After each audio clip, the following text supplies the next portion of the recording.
Coming up on today's DLS Stars podcast, we dive a little bit deeper into the new head coach, Glen Gulutzan. Sean is here. Luds is here. Sam is not here. We'll talk about all why next.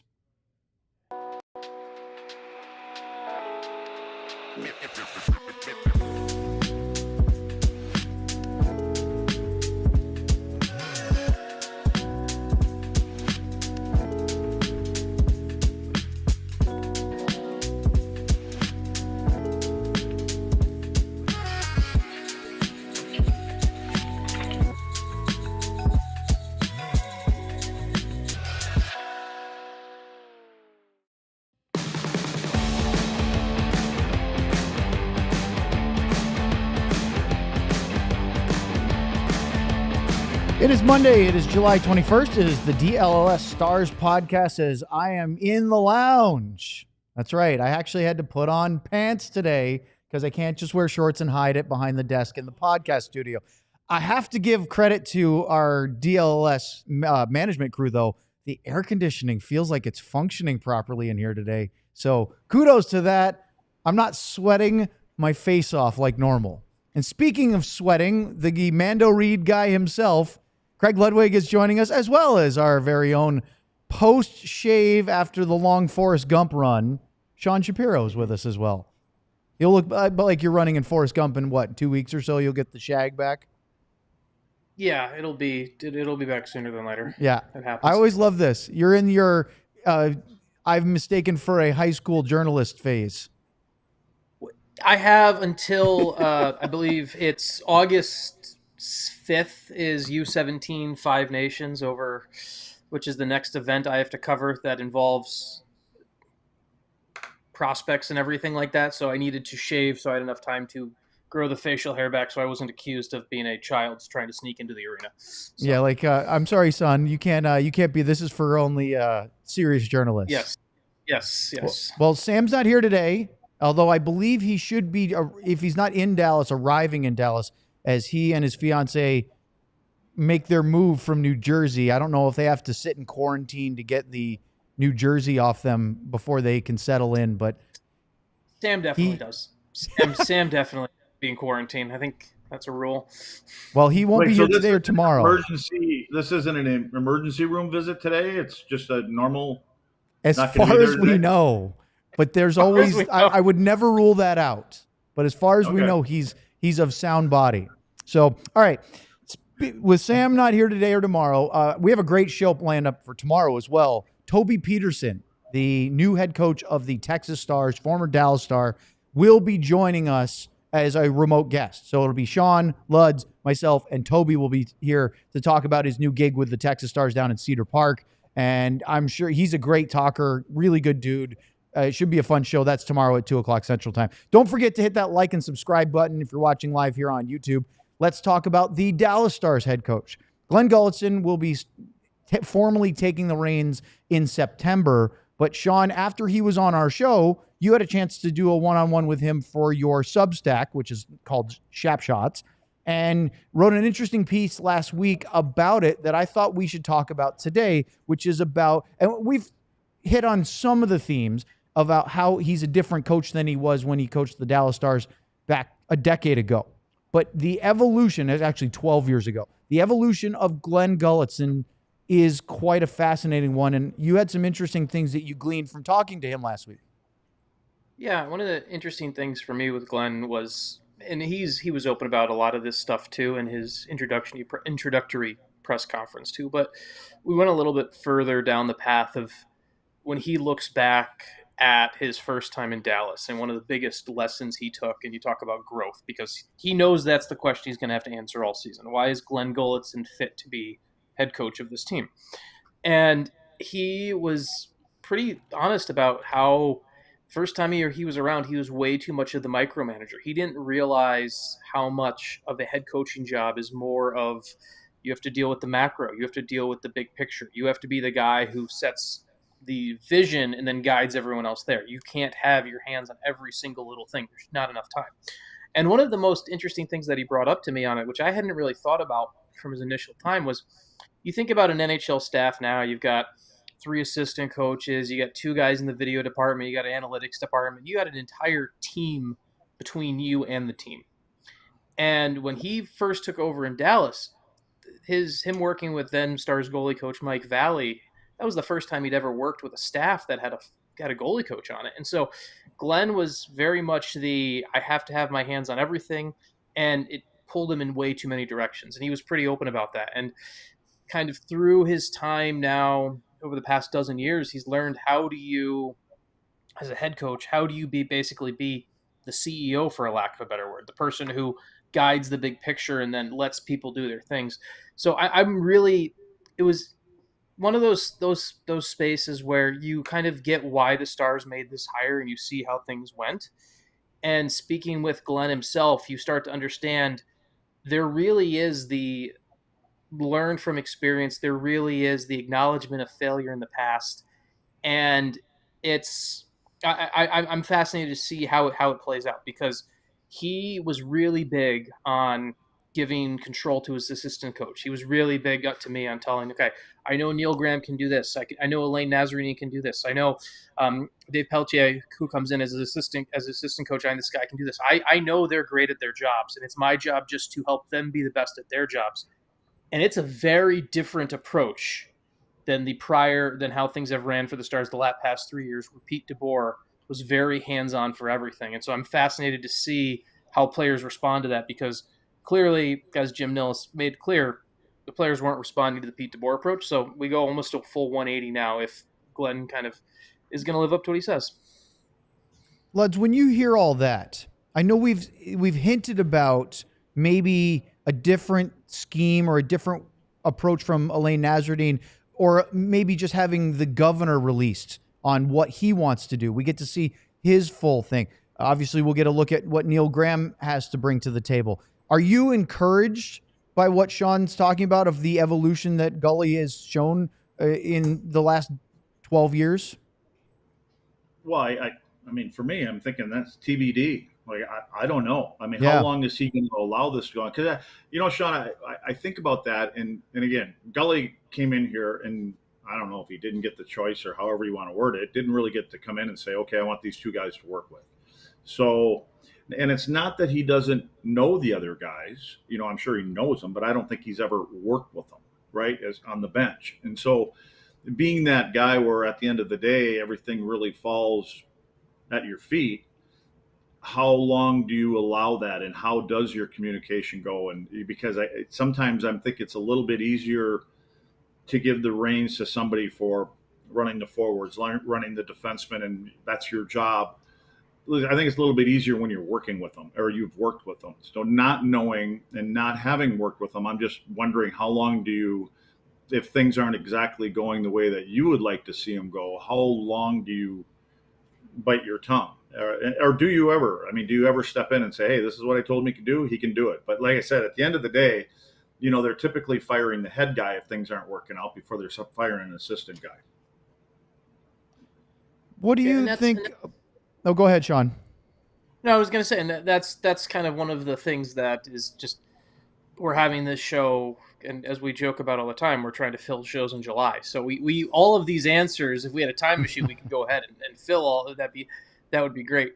The other thing just about that, I was just, so Glen Gulutzan is going to have, obviously, Luds, if he thinks what the defense is doing is not working, okay, he's going to tell Elaine, and then that's going to happen. There's going to be that. The other interesting thing just that I took from my conversation with him is he talked about kind of using all the tools in the bag that, and gave me examples of it, right? And that's another thing that makes me kind of intrigued of how this team is going to run, because we often hear coaches say, well, I look at every tool, I'd use this or whatever. And I'm always interested in hearing how a coach uses analytics and data, right? I'm not a computer nerd. I don't need it to be how you make all your decisions, but I think it's a tool that teams need to acknowledge and use. And there was a couple of things where Glenn was talking about how when you go through and when you use those additional tools and you bring them in, it's how you're able to better kind of judge how you're doing, how your player's doing, and how your staff's doing. And but it was a very black and white kind of knowledge of we have to succeed. And I'm giving thumbs up right now unintentionally. And and when you kind of take that attitude of these are the tools we have to find success on, it it makes me believe that anything going poorly one way or the other, he's going to put his foot down on. And I get that confidence from him. Now, we'll see, Luds. We'll see what happens in the moment. But I at least think, in talking to some other people, at least get the feeling that it's not going to be, well, the defense isn't working, so we're going to blame Elaine Nasruddin. No, it still does fall on Glenn at the end of the day.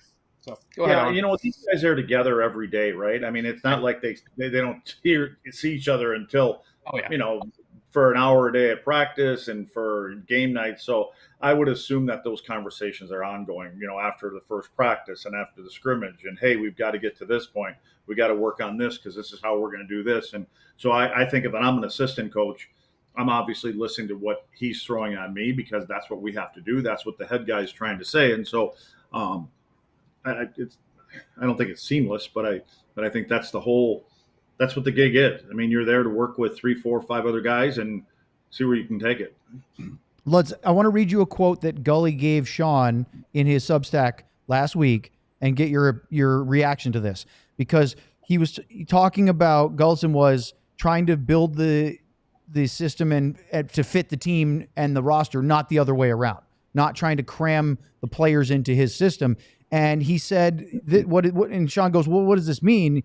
And he said, quote, well, I see a very mobile D and we aren't changing that, which right now is where I'd give you the line about how we have the D that join the rush and pressure the play, which is all blah, blah, blah. Everyone knows that. He said, but the thing I see is a tweak in the defensive zone, allowing Coach Nasruddin to really work the way he sees fit and making some tweaks with our forwards where our defense has more support, both defensively and moving the puck. If I read between the lines there, that's the first time I've heard that, or obviously I don't read anything. So just like Hitch, he doesn't read that Sean Shapiro guy. No, listen, in defense here, I have tried reading it. I don't like getting into one paragraph, then it cuts off. It makes me want to go buy something. So nobody on the planet is worth me buying anything that I probably already fair, Luds, we can work on that off air. We can make that work so it's easier for you. Awesome. What was the question again now? Oh, hey, so here's what I think. When I hear that, okay, it almost makes me think that there was a conversation between Gully and Naz. And maybe Naz wasn't digging exactly what they were doing in their own zone. And maybe that's how he makes that comment. Like, we can work on a couple things. And because, again, my rant is like when the puck is on the left side of the ice and the right winger is standing next to their left defenseman 60 feet away from where the play is going on, I don't think it's the right place to be. So, we went through that anally the other day with plenty of clips that people got to watch or listen to. So, and I think when you watch good teams that defend, they take time and space away, and it's easier to take time and space away when you're 30 feet closer to the puck. So to me, that says that's where some of the adjustments are. You're going to make it in Elaine's system or whatever Elaine feels and Gully agrees to, is they're going to make it a little bit more difficult to find some space to make good passes. So a lot of the passing lanes are going to be a lot smaller, and it's going to be more compact in all areas of the ice in the defensive zone. Sean, this line that I just read from it, making some tweaks with our forwards where our defense has more support, both defensively and moving the puck. That kind of suggests to me that he may be thinking we may not be trying to do the high flip and stretch it out so much, because that tends to lead to our defense being exposed if we turn it over. Yeah, I mean, he was on the other side and he saw how easy it was to quickly go back the other way against that. So I think that was part of this hire was you can't beat him, join him type deal, where you hire the guy who was on the other side of finding all your flaws at the biggest time of year. So yes, that's definitely an element here that Glenn has been tasked with fixing. You know where the problem is like you're always harping on defensemen, and I harp on them all the time to get your gap, close your gap, and keep it tight. Yeah. the gap doesn't start coming back to your net. The gap starts going at the other end of the rink. So you follow plays up tightly and you support offensively. So when it turns over, your gap is naturally there. Well, when you're using those long distance flippers or you're trying to go up to the far blue line and the pucks do get picked off and get turned over, well, you're standing generally at your top of your circle at best, sometimes at the faceoff dot in your own zone. Now you're trying to get up on the play, and next thing you're going, oh no, here comes Connor McDavid flying at me at Mach 1. Now what do? So it kind of 5 guys all the way back, 5 guys through the neutral zone, 5 guys going in the offensive zone, and so on. Let's talk more about this next. I have some more things about Gulutzan I want to ask from this piece that Sean did last week on the DLS Stars podcast. Well, hopefully for the Stars this year, it is not a rugged road in their own zone, but Rugged Road is dedicated to creating innovative and durable outdoor gear for adventurers who demand the best. Their products are designed with the highest quality materials and craftsmanship, ensuring they perform in the toughest conditions. Whether you're on land or water, Rugged Road gear is built to accompany you on every adventure. One of the most unique features is its ability to always float upright. Crafted to handle the toughest environments, their coolers are built to last, ensuring they can keep up with any adventure. The coolers are guaranteed to keep their contents cool for up to 7 days. Perfect for a variety of outdoor activities from fishing and tubing to camping and tailgating. The coolers are built and designed to meet the needs of every outdoor or sports enthusiast. So gear up for your next adventure with Rugged Road. Coolers that are reliable, durable, and built to be used. Rugged Road is your outdoor companion, and head to ruggedroadoutdoors.com and use code DLLS for 10% off. Thanks. Let's talk about Game Time. Game Time makes getting tickets faster and easier, even for the hard-to-get playoff seats or, coming up, NFL, NHL schedules out, college football pretty soon. All these things starting up as we go through the inferno of Texas summer into the inevitable heat of the fall, because it doesn't cool off down here for quite some time. But prices on the Game Time app will actually go down the closer it gets to puck drop, kickoff, you name it. With killer last-minute deals, all-in prices, views from your seat, and their lowest price guaranteed, Game Time takes the guesswork out of buying NHL playoff tickets, concert tickets, any other sport you can think of, stand-up comedy, theater, they have it all. One of the great things about it, of course, is that you can save up to 60% off buying last-minute tickets for all those, and you can even save more by letting them choose your seats if you choose the section with their zone deals. Download the Game Time app, create an account, and use the code DLLS to take the guesswork out of buying tickets with Game Time picks, and you can get $20 off your first purchase. Terms apply. Again, create an account and redeem the code DLLS for $20 off. Download Game Time today. Fellas, what time is it? Game time. That's right. Okay. Sean, you had a follow-up for Luds. Volume down on my phone. Sean, you have a follow-up for Luds on that as we talk about Glen Gulutzan and how things might be different from last year under Pete DeBoer. I wanted to just go, when Luds was talking about just kind of the gap and the change for the defensemen and gapping up and everything like that. One thing I was curious for Luds is now when you're working with guys in the teenagers and the 16, 17-year-olds and you're working on teaching this, and we were having a conversation about defensive mechanics over at Elite Prospects the other day about this. So this has been fresh in my mind. When you're teaching a guy a defenseman to handle the gap, where are you teaching his eyes to be? I was just, because we were having that kind of discussion when you're watching players and when we're doing scouting players and work on things. So I'm just curious, when you're teaching players and it's defensemen gapping up, where are you looking for the body? You looking for the skill? Like where are you teaching the guy's eyes to be as the defenseman in that situation? So what we generally see when they're moving from the 16 to the 18s is things are sometimes a little bit easier for them, and they can defend a little bit better. They can take time and space, and players aren't probably as skilled and don't have the same size sometimes. And so I start with, and you see some poor position. First, you see puck watching. All they do is they stare at the puck. They don't see who's away from the puck, especially if you're an offside defenseman. What we try to get them to understand is if puck's on the other side of the ice, I want you in the middle of the ice. Bottom line, you're not staying out too wide, because then you got to always be chasing back to the middle. And then as far as like the things through the neutral zone, you're coming out of your offensive zone defending. You use the face-off dots in the zones on the perimeter. I'm not talking about the center ice face-off dot, but you use those for guidelines. You don't get outside them. You don't get between the dots and the boards. because what happens is they always want to play heads up with a forward. They want a tight gap, and that's all they want to do. They want to play right in front of them. But now you give that player an option to go either way. And we don't want them to come to the middle of the ice. We want them to go to the wall and have them run out of room. So first thing is you always get your inside shoulder. You're going to make sure that they're on the outside of you.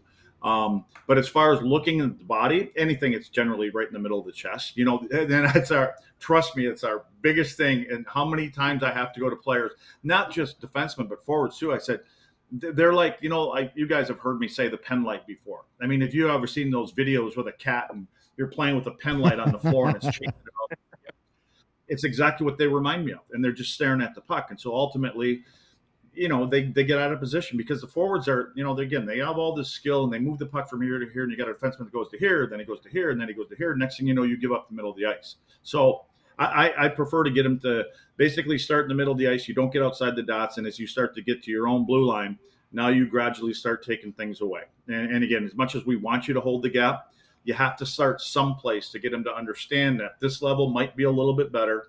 Somebody's got a little extra gear. You give them the middle of the ice, you don't have that kind of support. And we still do a lot of things with our forwards that track back. So it's like even if you think you have a 3-on-2, it's not necessarily 3-on-2 with ours, because we're going to have somebody tracking back. And the longer you keep them on the wall and maybe they want to pull up and they want a tight turn, well, now that space is taken away because you've got people coming back into the zone. And when you're kind of teaching again, I was just thinking about the whole scenario where, like, obviously at the NHL level too, if you got Connor McDavid coming back at you at max speed and everything like that. So say you're at that spot where whether it's your fault or someone else's fault and you're going to have to turn your feet. Where do you teach the guys to go if you get to the spot where you have to turn, where all of a sudden you had to turn your feet to catch up? You mean when do you stop skating backwards? Yeah, like when it gets to the spot of, like, you're in that OF moment of, okay, he's gonna, I can't, like, where do you teach him to go once the feet have to turn? Well, the first thing you have to teach some of them is that you pivot towards the player with the puck. A lot of them will always pivot to the middle of the ice, then they're turning their back on the puck area. But once you start to get to the top of the circle in your own zone going backwards, but you have to, and again, you don't turn at a guy. Here's my thing. You have to know who you're playing against, right? I mean, there's times I talk about this all the time, and I tell kids, I said, I was a tendency guy. You've heard me say this before. I kind of knew what that player wanted to do, what his go-to move was, and I wanted to take that away first. So that's one of the things. The other thing is that you tell him is, like, if you ever see a forward when he gets across the offensive blue line and you're playing a one-on-one and his feet stop, he stops skating, you got him right where you want him, because he doesn't like where he is. He wants you to take a step towards him, so now he can jump to the middle of the ice. And you have to remember is, even though his feet stop skating, his momentum keeps going. And now he ends up getting down to a lesser of a shooting angle, a worse shooting angle. Now all of a sudden, he's down below the hash marks. He's got nowhere to go. Now that doesn't mean you're always going to just back up on that guy. But again, the lesser of two evils, like you talk about a Connor McDavid, I don't care if you skate all the way behind the net and you want to go out the back door, the Zamboni door, go ahead, go out there, but you're not coming to the middle of the ice. Because now what I've done is I've actually bought time for more of my players to get back into that area of the ice, which now makes it a little bit more difficult to play against. All right. So a couple of things else from this article. How many times have you guys seen when the puck carrier gets right near the blue line coming into the zone, and we've seen Leon Bischel turn at him and go at a 90 degree. Right. And then he gets beat in the middle, or he gets beat going down the wall because his feet are turned at a 90 instead of being facing kind of back towards your net. So you kind of hurt him into an area, but your momentum is always coming back to your net. Do you think with Leon too, it's one of those where, like, so he's a guy who's 20 years old now. He's been the best based off just his size and everything like that. Everywhere he's played, it's been the size and the skill have made him probably the best player on the ice throughout his entire life. Do you think he's I always look at him as a really good example of all those raw tools where now you're learning that, hey, this is, you have to apply some of those other, or some of those late bloomers, right? Like some of those guys who come through college that didn't have the size or the individual skill right away, or the skating or whatever. they kind of learned that gap control a little bit earlier. It's kind of interesting to look at. That's why the Bishel Petrovic pairing was fascinating in the playoffs, because it was one guy who really had to make up for a lack of fleet of foot, and the other guy who was just trying to basically use physical tools all the way. Well, my thing is once you make a lap around the league, you get to know players. There's always a couple different ones, but you get to learn like I said, their tendencies and things like that. But for Bishel, you know what arrives first for him? A full second ahead of probably anybody else is his stick. He's eligible, right, to use probably a 73, 74 inch stick, whatever how they get the extra length. I think it's 74. So yeah, so he naturally gets to use a longer stick. He has a longer reach. He has to use it. He has to have stick on puck probably more than anybody else, because when I talk about pushing guys to the wall, that's the first thing they're going to see. They're going to see a stick. But the other thing that he does at times, and there's a couple other guys that do it, is when they use that stick, they end up getting their head over their toes. And so when they're, because they're reaching for it. Now, all of a sudden, if somebody cuts back on you, you're kind of in trouble because your momentum and your weight is over your feet. So if you can stay upright and use that long reach, then just kind of, again, sometimes it's not about always taking it and getting them stopped up the blue line. Sometimes you got to give them a little more space. You get against the third, fourth line guys, and that's easier to say back in the day when I played. But in today's day, I shouldn't say that so much because they're all pretty fast and skilled. But there was a time where, these guys don't have the ability to cut back on you. This is where you're going to get them to go, and that's how you close them off. So I just think some of these guys, you get to know them, and you get to small guys against a big guy like that, man, they're hard to stand up, and the good ones can tap dance around you and just don't take away what they want to do. And you play enough against them, you kind of know their head fakes. You know that like the Bedards, what is Bedard's move? It's always to go between the feet and the stick, right? Well, I don't know why you wouldn't want to have your stick in tighter then and make him just shoot from out there. And I think it gives a goalie a little bit more of an advantage. Then you may have to change that up the next time. But just watch, they all watch the film, but we all know how some of these guys, I would say probably 60, 70% of the players all shoot like that now. I had Basson's kid, Bobby Basson. Riley was out with us in one of our alumni skates, and he came up to me and goes, I can't get nothing by you. And I'm like, well, no, because I kind of know what your move is, and I'm going to take it away from you, and that's against a 19-year-old kid.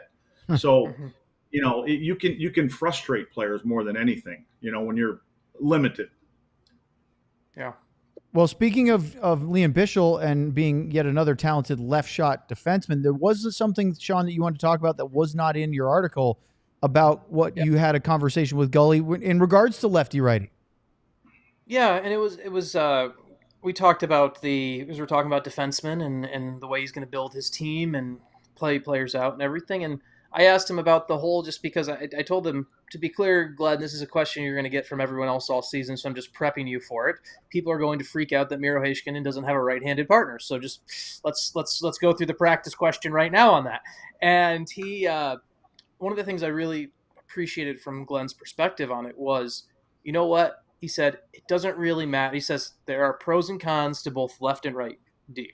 You can have a pro if you're a offhand D. There's definitely pros there that everyone seems to forget. And he said, it really comes down to the comfort level. And he said, you know what? If it means having all four top four defenders are lefties, and it's four guys that are comfortable, and it's a guy comfortable on his right side, I have no problem doing that. And so, to me, he also brought it up too, where he mentioned this from a coaching perspective of viewing the personnel and the human side of it. But he also said, you know what, in the past, we've looked at some of the data and some of the other analytics on this as well, where there's not, we make this whole big deal of lefty, righty, lefty, righty, lefty, righty. There's not a major detriment to performance when you go when you look at the numbers on it as well. So he says it's like one of those things where it's like, yes, guys are naturally going to be more comfortable on their natural side, and most of them. But if there's a comfort level there and the player can do it, and the numbers and the data are showing us are coming back with similar levels of success, whether that defender's a lefty or a righty on the right side, why are we going to shy away from that? Why do we need to take a worse player out of the lineup because one guy happens to be right-handed? And I really appreciated that approach. So, and I agree 100%. And when you look at Miro, there's advantages for Miro, especially on his offside, especially on the offensive blue line. I mean, Miro gets the puck, and as long as he can pull the puck off the wall on his backhand, which, again, guys pass the puck pretty damn well now. He doesn't get a lot of them, though. But when it comes around the wall and you got to pull it off on your backhand, a little bit more difficult. But when he gets a tape-to-tape pass, and because of his quickness, he's naturally, when he takes 2 steps, the puck is in a better shooting angle to the net. And as a defender, you have to play different. If you're going to be in that shooting lane, you have to almost take a step to your right if you're the left winger defending against a right defenseman that shoots left. You have to take a step to the middle of the ice in order to get into the shooting lane. So now all of a sudden you can cut back with Miro's, quickness and things like that. And the things I talk about with the stick, when you're defending and you're playing your offside, you naturally have a longer reach because for a lefty, you carry the stick in your right hand. So for me to reach to my right side, my stick is getting there a long time before it would be if I'm playing on my natural side where I wouldn't want to reach across my body. It's just there's advantages of that. And as far as in the defensive zone, Miro, his quickness and his ability to go back to get pucks and his tight turn onto his backhand or his tight turn away doesn't affect him. For me, if Thomas had a little more work on the offside, he would be my other option to play on the right side because the same thing, because of his quickness, the way he can move the puck, his hands, versus putting Essa on his offside or who else do we got? Leon on his offside. Yep. To me, that would be the natural 2 guys if there were 2 guys that had to play their offside. But I don't know if they're comfortable yet with Thomas being, playing his offside. And Thomas Harley's he's more obviously, he moves the puck more with his passing, and Miro moves it more with his feet, in my opinion. I love the idea of, and I know, and we got to get to ad break in a second, but I do love the idea of when you talk about Leon potentially on the right, you talk about that extra reach, right? The whole for him, you talk about that extra, you talked about the stick getting there first and everything like that. You can potentially seal off 10 feet of space with Leon's reach if he's playing on the right side there. And it's easier for him when he does get back to pucks, and because now he's coming around the back of the net on his forehand, and he is a guy that makes outlet passes like that. So he can come around the back of the net. He doesn't have to go from his backhand to his forehand. So there's definitely advantage for a guy like that. All right, we're going to talk a little bit more about the Stars in our next segment and Mavrik Bourque. We have another thing. This is a lot of Sean wrote stuff, and we're going to talk about it here on DLLS. First, we're going to talk about branded bills. I did not write this. I'm just reading this copy. Whether you need snapbacks, truckers, fitted hats, beanies, or tees, Branded Bills has you covered with performance and style. Looking for some gear to make your brand stand apart from the crowd? Branded Bills has you covered with the best custom headwear. Start your order, and their dedicated team will help you create the exact custom apparel you need. They have a partnership with 40 colleges as part of their campus collection, including TCU, Texas Tech, and Texas. So head to brandedbills.com and use the code BBDLLS. Again, that's BBDLLS for 15% off your first order. Thank you, Sean. Very appropriate that Sean does the Branded Bills read since he's the one that wears the most hats on the show, although Sam does too. Let's talk about Empire Today. We're back in the lounge. I think we're in the podcast room for most of the rest of the week, but this is the studio where the Empire Today flooring is. And just like your home, your favorite team needs a home ice advantage, your home needs a home floor advantage, and Empire Today can help you get it. Empire Today has flooring experts, dedicated flooring professionals who focus on flooring every single day. Empire Today also did the flooring out in the atrium where the elevator enters our floor. The Papa Shot is out there. There's a whole bunch of it. It's all good. It's not just the area around the studio. We've all been to those big box stores. You wander endless aisles. You sometimes find yourself hauling all the materials home, looking for an installer, coordinating everything. They do not necessarily have a flooring expert. Well, that's what Empire Today does because they live and breathe flooring, and they will be with you every step of the way. It's an entirely different ballgame. You can have clear, upfront, inclusive pricing, plus schedule an installation as soon as the next day, all in your own home with your own furniture. Schedule a free in-home estimate today because some things are just better at home. DLLS listeners will receive a $350 discount when using promo code DLLS. Yes, you heard right. A $350 discount with code DLLS. Restrictions apply. Visit EmpireToday/DLLS for full details. Before we get into Mavrik Bourque discussions, there's one other thing I wanted to bring up and just have you guys talk about this briefly. Sean said that Glen Gulutzan has a rough guideline for Jake Ottinger starts to be around 50 regular season games, especially with an Olympic year, and that they want to, although they'll deal it on a day-to-day basis, the data has shown that goalies that play too far past the 50-game mark in the regular season tend to falter in the playoffs. Thoughts, Sean? Because we always were talking about 55 below 60 being a number.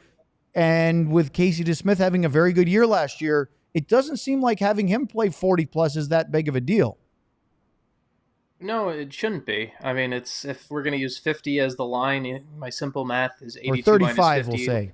Leaves 32 starts for if we're going to do exact on the dot. Right. But I feel like this is something we've talked about before, and I felt in what's the right word? I felt legitimized by hearing someone from an actual NHL team say this, because I have made this claim multiple times and talked to other goalie people about this too, because that's the reality. There's very few goalies with the way the position is played, the wear and tear on the body, the way Luds, think about the 16 and 17-year-old kids you work with now. Think about how often those goalies slam their hips into the posts, right? Like, they slam their hips into the post more times in one practice than Eddie probably did in his entire career, right?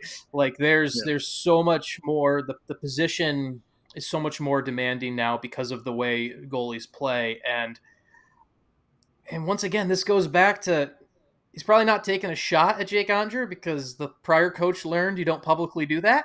But Glenn saw firsthand of what Jake Ottinger looked like in the Western Conference Final the past couple of years, and he also is well aware that we can all assume here that Connor Hellebuyck is going to be the number one for Team USA, but it's going to be a short leash after his playoff performance, so it's going to be a busy year for Jake, no matter what happens before we get to the spring.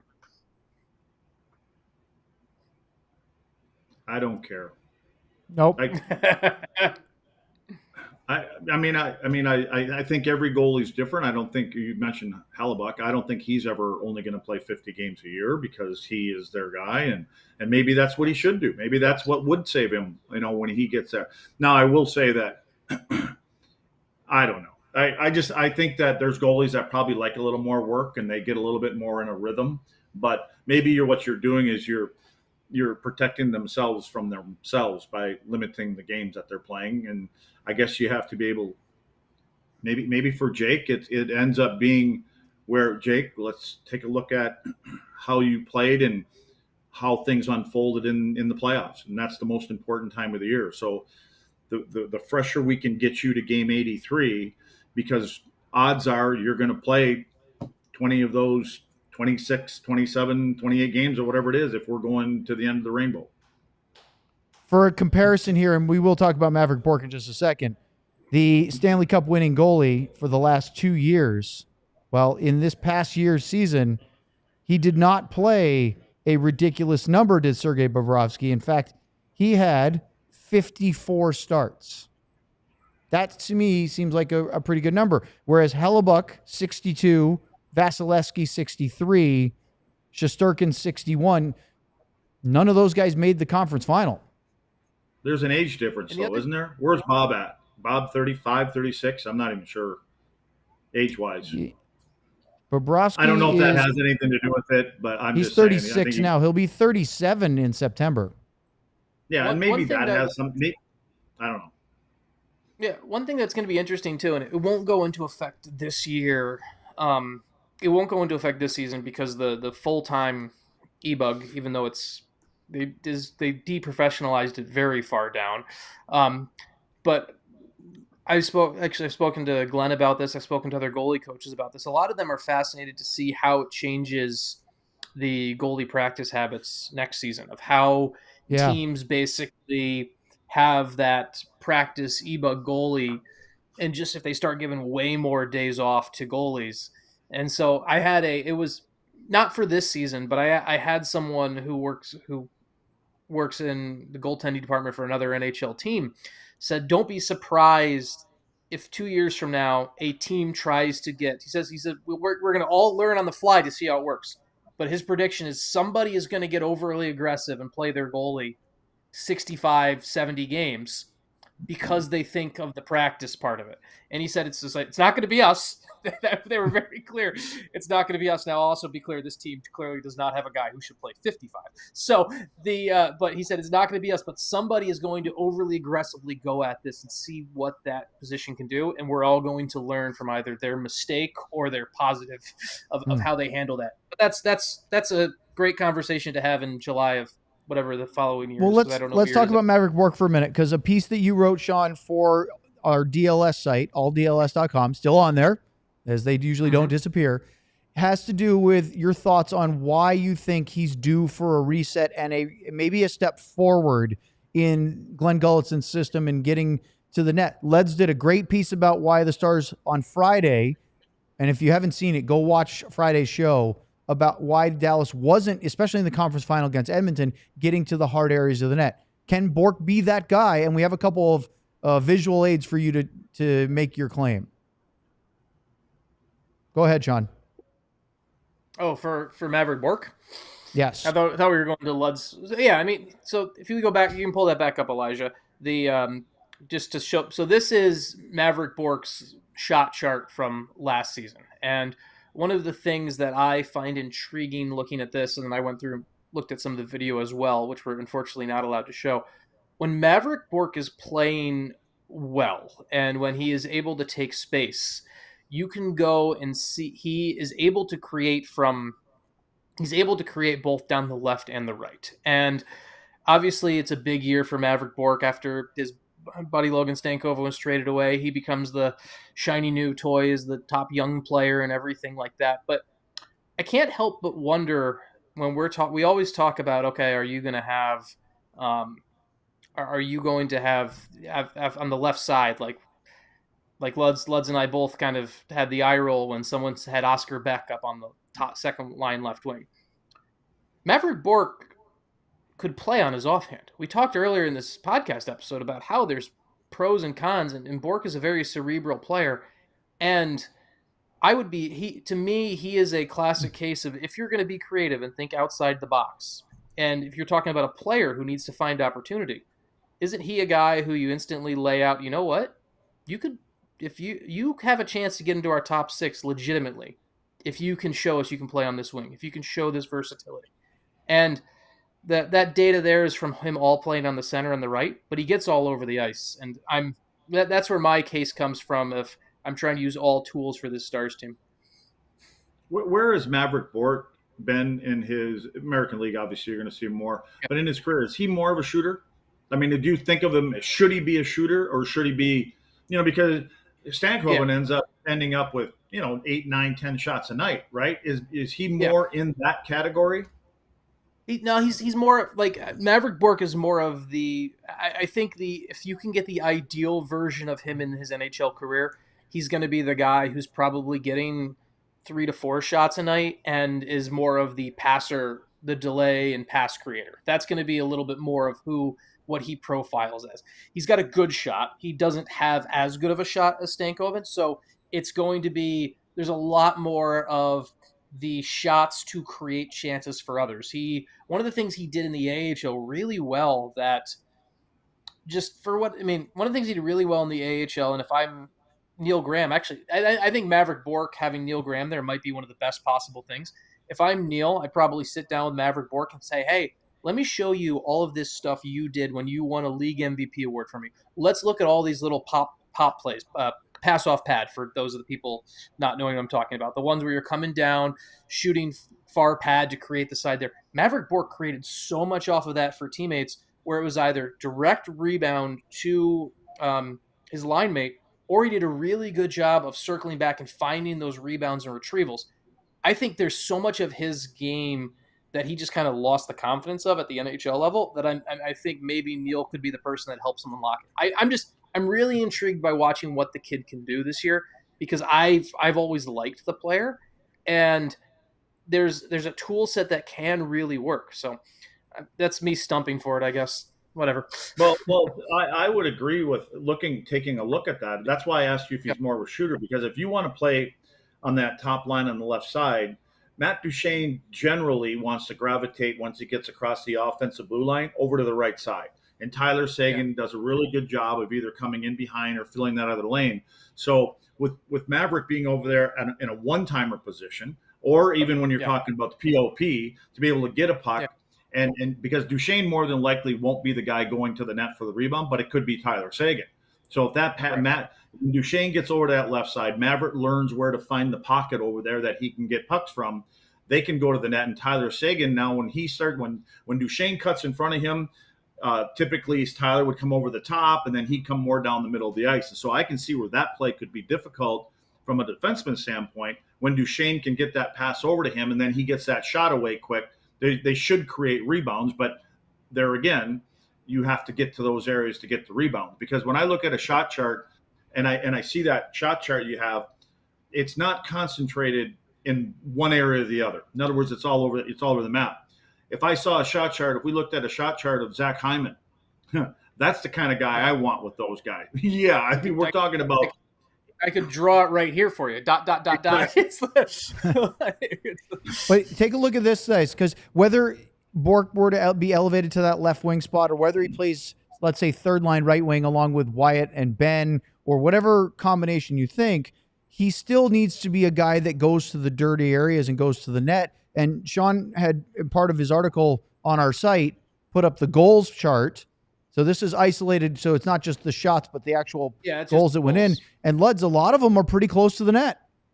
Well, that's why I bring that up, because I think he's that kind of player. Again, that's why I asked with Logan, because Logan's in there all the time, right? You love the guy for that. And I truly believe in today's game, as much as it's not so much physical all the time in front of the net from, the guys that are supposed to play there, it's a little bit easier getting into that area. But then when you get into that area and you're a shorter, stockier player, it's harder to get them out of there, because we know, if anything, you're going to draw penalties, because anytime you're trying to cross somebody across the back now, you can't even touch them. But once you get into that area, they're a little bit harder to move positionally out of there. So I think it could be, regardless if he's on the right side or the left side, I think we saw, it was one of the things that we talked about as the season went along with Mavrik, is look at how he's going to the net. Look, he's like he can be, I think Stank is a heat-seeking missile going there, and I think Mavrik has no problem doing the same thing. We've seen him score his goals, and you just highlighted where they are, and I'd be curious of how many of those are actually off of rebounds, that he got to a loose puck because he was going to that area to score that goal. All right, let's talk, if we have any more to say on Mavrik Bourque, on the other side of the ad break here on DLLS. But first, let's talk about the Dallas collection of being a diehard. Last week, they dropped a new merchandise collection, and if you sign up to be a diehard, you can get a free t-shirt for your first year of your annual subscription. It could be the new collection, it could be any of the others, or you could do that and also get a discount on merchandise. Here's the Dallas collection. As you saw me wearing the Nolan Ryan fighting Robin Ventura shirt, bottom right corner, last week, I think it was on Thursday, I had that one on. Kat had that one on the same day. It was kind of fun. Luds, I know when he comes back into town, he'll be getting one of the ones in the bottom middle, which is the Dallas versus all y'all. And I want to say that Elijah picked the barbecue sign on the top left. But those are all available, some of the new looks. We, of course, also have the ones that we debuted in and around the playoffs for the Stars, which was the Jake Ottinger shirt, the Finnish Mafia shirt, all those kind of things. Captain, the Moose, the Wyatt Johnston 16-bit, the Finisher. There's a bunch of different shirts that are available. But being a diehard isn't just about getting a t-shirt or a discount on that.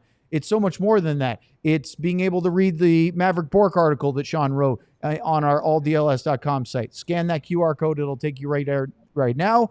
It's being able to see the weekly recap that Sam is putting out on Mondays, which is, hey, this is what we've been talking about. This is what's going on in the ether. Here's sort of keeping you up to tabs in the offseason of the Stars.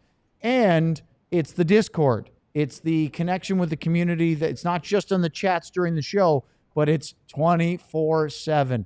They ask some great questions in there. They share some hilarious anecdotes and wheels off stuff as well. Plus, we use the Discord if we have a guest, like tomorrow, Toby Peterson's on. We'll go in the Discord and say, hey, if you want to know anything special, maybe you can put up a question. If we have time, we'll ask our guests Discord questions that we don't necessarily have time for other things. So alldls.com, sign up to be a diehard today.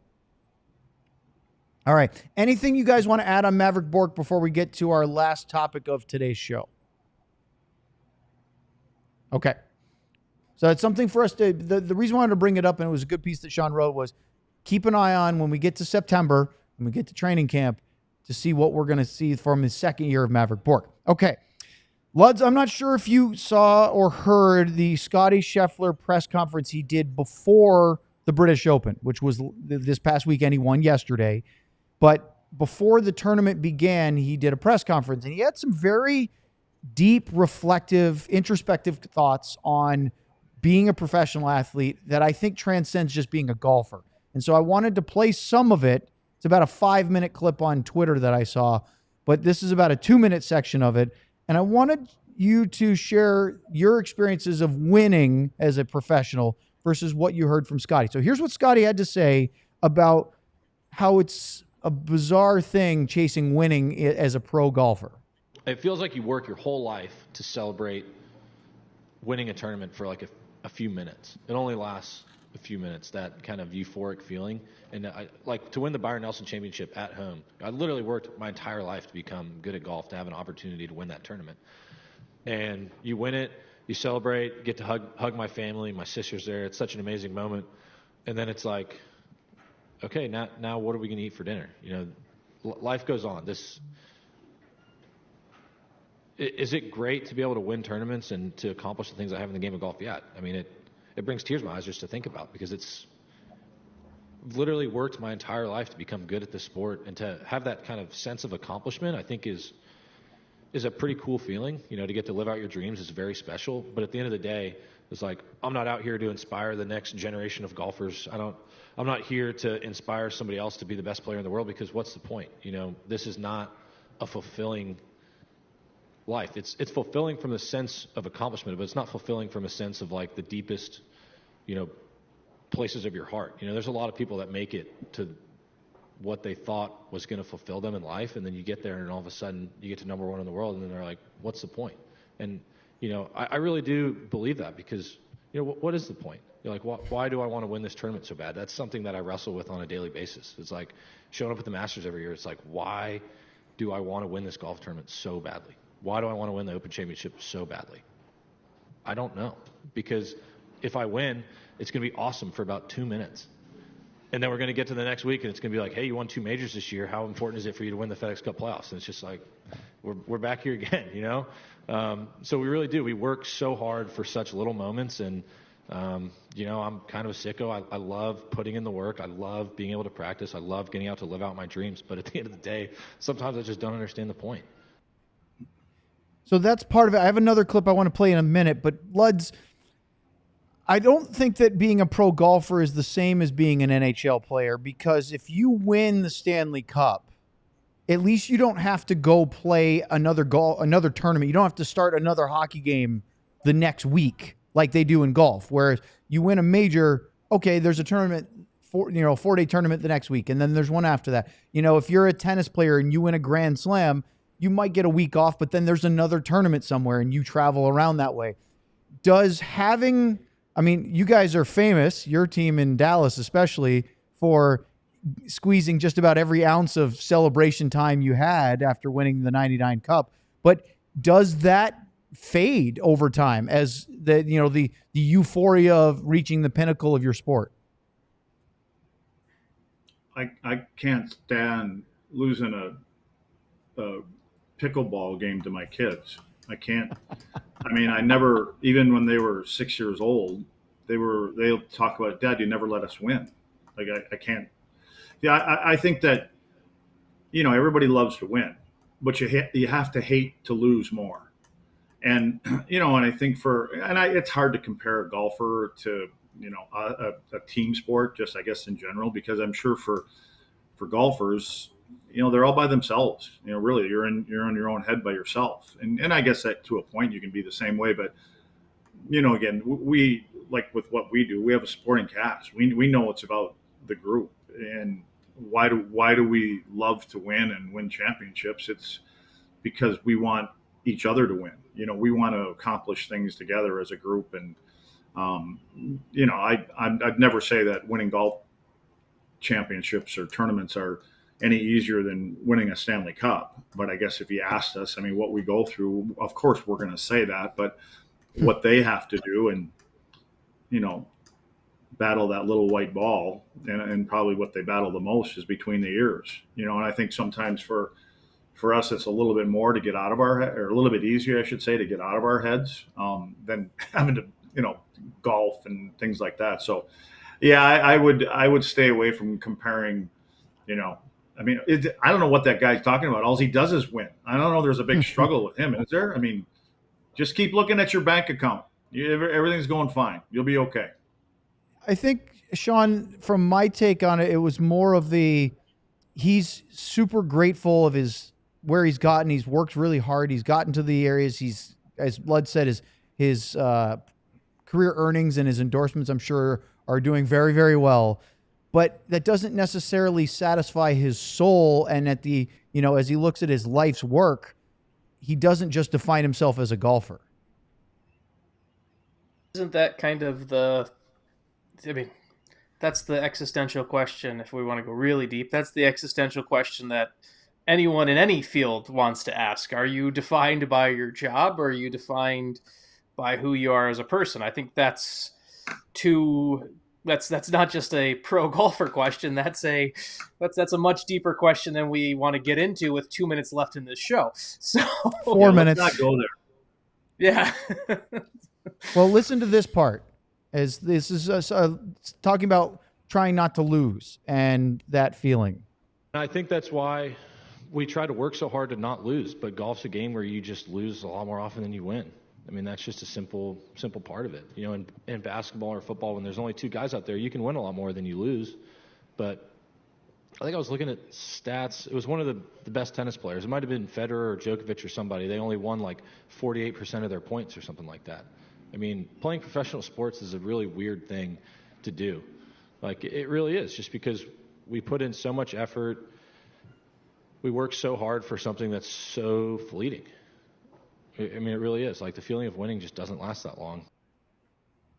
There's two things there. One is, when you're playing in an individual sport, if you have a bad day, you typically lose. Whereas if you're in a team sport, you can have not your best outing and your team can still win. Or you can play really well and your team can still lose. So it can be maddening on both fronts. Luds, we were talking about a clip that we played last week of Ray Ferraro, where he talks about why hockey's so challenging, because you can do everything right and things can still not go your way. And I think that's a challenge that transcends all sports, where as a professional, you try to do everything you can to iron out mistakes in your game and be as good as you can possibly be. And it still doesn't necessarily mean you're going to win. And that's why being a pro can be so hard.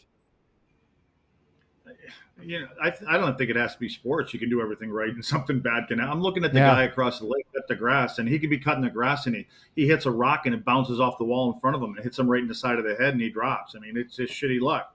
So, I just, again, the one thing I can say is, like, even when you do win, and whether it's a game or a round or whatever, and you don't play well, and you don't play well, it's not easy celebrating the same way. Because that it was the other 19 guys that ultimately did that. You weren't really that much of a part of it. And that's part of being in a team sport. I think we always know the best players. You're going to win championships generally because of the best players, but you don't win them without the others.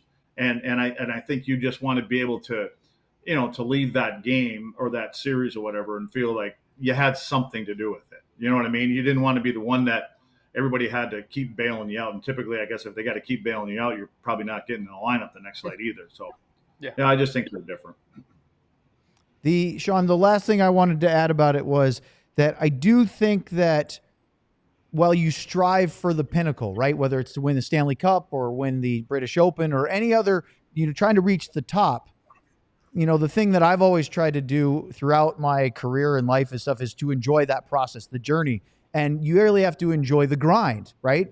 That's what Scheffler was talking about. That's what I remember talking multiple times with Tyler Sagan about, grinding out the season or coming back from injuries, because you can't assume that when you get to those destinations, if you get there, that you're going to have that satisfaction. You have to enjoy all the things you put in to try to get to it. Yeah, and this is once again the deep existential life question. You don't realize how much like, I can only speak from my own personal experience career wise and things like that, but everyone wants to cover the NHL and do this stuff and everything like that, and that's great. We're doing this show right now, but an NHL team. Some of my most enjoyable moments at the rink are watching USHL games or AHL games, or just watching the players going through that process and talking to people. Then, like, this is such a all of life is difficult, right? But there's a reward if you put the work in, and sucks sometimes you don't get the reward. Sometimes crud happens, and that's why I think you have to kind of enjoy the process along the way. And if you're not, you probably should look for something else to do too. So, is that enough? Is that existential enough? I think so. Luds, lastly, how long did the euphoric feeling, because I know we're out of time, but how long did the euphoria of winning a Stanley Cup last for you? You've done it twice. When did it start to fade, or did it? It doesn't fade. As far as I'm concerned, it doesn't fade. I mean, it's always there. I mean, it's night. I'm in a small town, and and I in the last couple of weeks, I go into a bar, and I'm running into people from Chicago and Detroit and St. Louis that are on vacations, and they're obviously hockey fans, but they bring it up to you. I was doing a thing with Chuck Liddell 2 weeks ago, and it was a hot sauce kind of thing. Him and Randy Couture were here, or some dumb ass shit. But anyway, but I mean, those kind of, it's funny. You're in a little town of 1,200 people, but there's 30,000 people here in the summer, and so you run into them kind of people, and then you end up talking and about your sport, and it ultimately comes down to the same kind of stuff. It's just whatever you're into. So there you have it, a little winner's perspective on a Monday. That's going to do it for our show this afternoon, but we are back tomorrow at 2 o'clock. The three of us will be joined by Texas Stars' new head coach, Toby Peterson. Great guy. Can't wait to hear about his career through winning a Calder Cup, becoming a coach, winning a Calder Cup as a coach, going to Colorado, then ending up back in the Dallas Stars system as the new head coach of Texas. We'll do all that tomorrow. For Sean Shapiro, for Craig Ludwig, and our producer, Elijah Smith, I'm Owen Newkirk. Thanks for joining us here on DLLS. Like and subscribe, everyone. We all silly like the mayor.